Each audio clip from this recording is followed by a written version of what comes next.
Hello, welcome everyone. Like you said, I'm Ann Liners. I'm about to start my senior year at MPS's Reagan High School.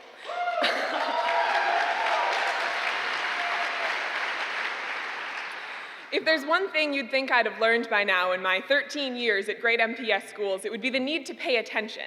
When I first learned about this event, I was kind of in the middle of something else, and I agreed fairly quickly, thinking that blindly agreeing to CAS hours would probably end well.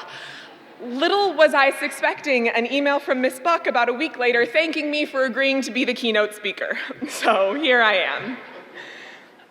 Of course, I'm excited to be here today. Public speaking is something that I really enjoy and work really hard at. I'm enthusiastically involved in forensics, but moreover, I really enjoy anything that involves speaking to a crowd, be it a presentation or a meeting. And so once again, here I am. Something that I get a lot, that I'm sure is directly related to my disposition to public speaking, is the opinion that when I grow up, I should be a politician. I suppose I see where it's coming from. On top of my ability to present, I watch the news, I hold firm opinions. I'll even accept it as a compliment. I get the impression that people think of politicians, or at least the people they want to be politicians, as hardworking, intelligent, trustworthy. So I'll take it. At the same time, they couldn't be further off. I would be a terrible politician. To begin with, I absolutely despise arguing. I grew up with an extremely intelligent older brother who had a long phase of jumping at the chance to prove he was smarter than his little sister. So I learned to be a little reticent with anything that might prompt a dinner table conversation attack. This year, I laughed in the face of one of my favorite teachers when he invited me to join the debate team. I'm only comfortable being up here because I know that none of you are going to stand up and tell me that I'm wrong. Earlier this summer, I spent a relatively demanding and intensely educational week at Badger Girls State, a week-long camp for rising senior girls in the state who show promise or interest in the field of government. Throughout the week, we struggled to form the complete government of our hypothetical 51st state. And while this week was probably supposed to inspire a love of the American Constitution and a quest for elected office, it left me pretty sure that I'd rather stay far away. As I sat in folding chairs and listened to campaign speeches and platform caucuses and mock Senate hearings, I saw a group of teenage girls who were really eager to make a difference.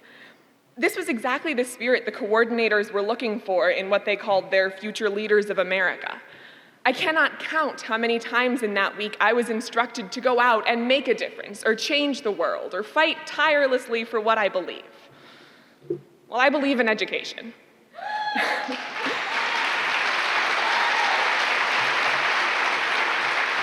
I left Badger Girls State pretty sure that I should follow the advice of all those career aptitude and personality tests, and let's be honest, my mother, and become a teacher, not a politician.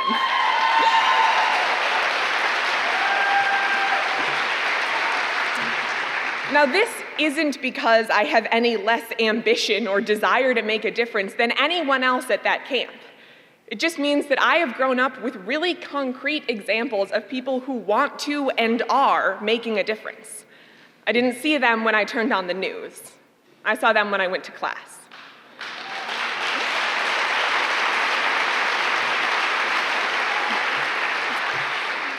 My mother has openly admitted that she decided my brother and I should go to Elm Creative Arts Elementary School, not because of its phenomenal programs or excellent reputation, but because her best friend taught K-4. And this is the closest thing she had to homeschooling us in terms of making sure we were in good hands. My mom made a great choice. I thrived in the arts atmosphere. Because I only attended Elm until second grade, I don't have very concrete memories of my time there, but I do remember that I loved it. I was encouraged in second grade to enter my first speech contest. I got a fairly sizable role in my first grade musical. And on top of it all, I was taught by women who will still come up and give me a hug if I run into them today. I don't know exactly why I made the switch to Golda Meir School in the third grade, but once again, an incredibly good decision. I remember going camping with my third grade class and watching Mr. Holland knee-deep in the river with a net, far more excited than any of the 8-year-olds about what he was finding. I was taught by the relatively famous Mark Horowitz, who ran the fourth grade trip to Denmark. Yeah. And on top of teaching me conversational amounts of a foreign language and giving me the experience of a lifetime, he gave me the foundations to grow up to be good at math. I owe a lot to Miss Whitney, who taught us in 5th grade how to give a presentation, skills that we will use for the rest of our lives. I was in the last class that got to attend Golda's middle school while it was still in the hands of the power team of Angela Navarro, Lucy Rothstein, and Sarah Moore, and I could not be more grateful. Something equally important about my education at Golda Meir was that not a minute went by when we weren't reminded that we were the gifted and talented students for whom the school was named. Every single person in that building held us to dazzling standards and incredible expectations. We weren't led to believe that we were lucky to be at a fantastic school. We were told that we deserved it. And I don't think any of my classmates have ever doubted the ability to accomplish whatever we set our minds to because of that attitude. At Golda, I learned how to classify animals, how to graph, and how to tap dance. But easily the most important lesson was that I am capable of success. None of that stopped when I came to Reagan. Instead, the encouragement just came in a less obvious way. Simply put, these are teachers who believe in their students. My dad commented after parent-teacher conferences last year that it seemed like every teacher I had thought that their class was my strong suit, and I was encouraged to take all 6 classes HL.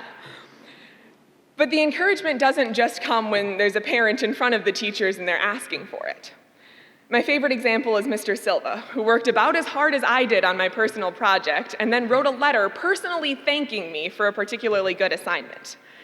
Mr. Parkinson, who retired after 49 years with MPS last year,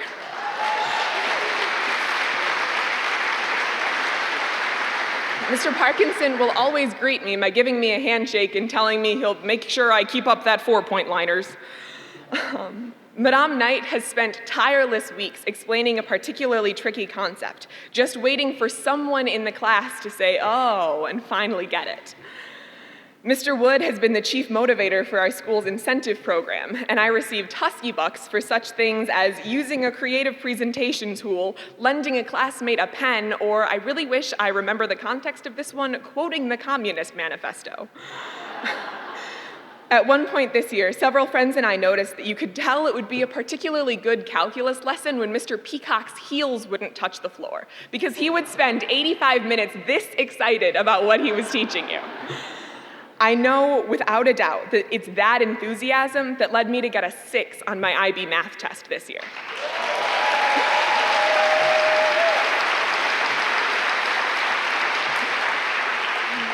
In more ways than just test scores, I have been and will be successful because of who you are. From my start with MPS and through my many years here, I have been taught and encouraged by incredible teachers who will stop at nothing to give the students of our city the education that every child deserves. You are the people who are making the biggest and most important difference in our community. I want to thank you for the work that you've done. I want to congratulate you on the students that you can count as stories of success. And I want to wish you all well for the upcoming school year, that it starts with enthusiasm and ambition, ends with successes and from students and teachers alike. Thank you.